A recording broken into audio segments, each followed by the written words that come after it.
Wicked North took trainer David Bernstein to dizzying heights in the game of horse racing. And together they suffered one of racing's most devastating losses. The unofficial winner, number 6, Stuka.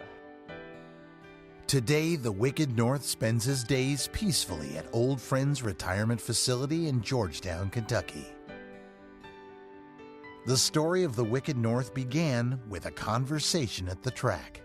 We were at the races with Phil Hirsch, and I was going to Kentucky to buy a broodmare for another client of mine. And he said, well, as long as you're going, I'll give you $5,000 if you can buy one for us. He was sitting with a friend of his named Bruce Sultan. He said, oh, I'll put another $5,000, and now you got $10,000 to spend.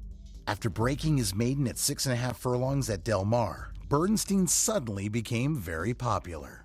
Coming out of the winner's circle, some agents came up and tried to buy him. After placing in the Grade 3 Las Barrera at Hollywood and Grade 2 Malibu at Santa Anita, and rounding out the trifecta in the Grade 2 San Fernando, the Wicked North returned to Del Mar and found his stride. Together, the Wicked North, one and ahead. And in the San Antonio, the Wicked North ran away from the field. And the Wicked North, an easy and impressive winner of the San Antonio. Which set up the Wicked North as the favorite for the biggest race of both his and his conditioner's career, the Big Cap. He'd eaten up good and he was training super, so the morning of the race, we were full of confidence. The only question we had in our mind is, could he run a mile and a quarter? Hill Pass can find no more. The Wicked North kicks on. Stuka, Miraculou just took up sharply. The Wicked North, Stuka in the white blinkers, but it's the Wicked North in full. Well, that was the biggest high and the deepest low I've ever had in horse racing, because he won impressively and he was tons the best horse. And then all of a sudden they flashed the inquiry sign up. I was riding Miraculou in the Big Cup, and I remember coming around the quarter pole. I was making my move inside, and right at the 316 I saw the Sormo horse drifting out away from the horse that was inside of him, and I saw a gap in there, and had to take up and had to claim foul. I thought there was no way the Wicked North was going to be disqualified, because I actually looked over my shoulder turning for home and made sure that I was clear. I thought I had done a pretty good job with the horse and held my ground is all I did. When the inquiry went on so long, then of course my heart began to sink a little bit, because usually the longer the inquiry goes, and it was against us. They did say that, so. Ladies and gentlemen, we now have the result of the steward's inquiry into the stretch run. Please note that number 3, the Wicked North, has been disqualified and placed 4th.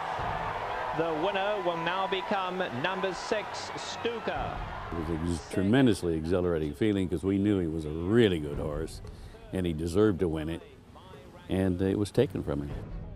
I thought it was one of the worst, if not the worst call I've ever seen. And considering the magnitude of the race that it was, the Big Cap, I think it was the worst call I've ever seen in a big race. The horse that was trying to go up into a space that really didn't exist, Miraculou, wasn't going anywhere, and it didn't really affect the outcome of the race. The Wicked North drew off to win by many lengths, was much the best. What did I think? I thought it was disastrous. To this day. To this day, it's still tough to think about. And they're off in the Oaklawn Handicap. You know, you go on, you have to.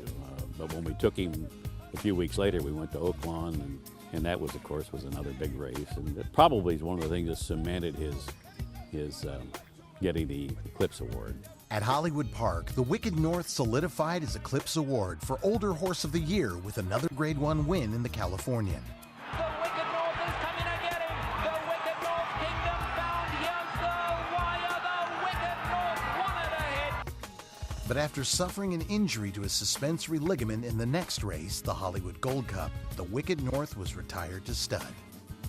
And though his career in the breeding shed never matched his performance on the track, he continues his winning ways, capturing the hearts of his fans and his handlers at Old Friends. It took him 15 minutes to retire. He went out into the paddock, he looked around, he saw the waterers, saw the hay racks, saw his run-in shed, and he said, okay, this will be all right. And he was just very, very professional. He's so easygoing that when the children come, we open up the door of the stall and he steps out and they let him pet him on the nose and feed him carrots, and he acts like a perfect gentleman, especially around children. He was big and broad and powerful, and you know, he might have lost some of that tonnage, but he's still muscle bound just standing there in the stall. You know, kind of like looking at a Lamborghini sitting still. They look like they're fast just sitting there, and that's how he looks. He still looks fast.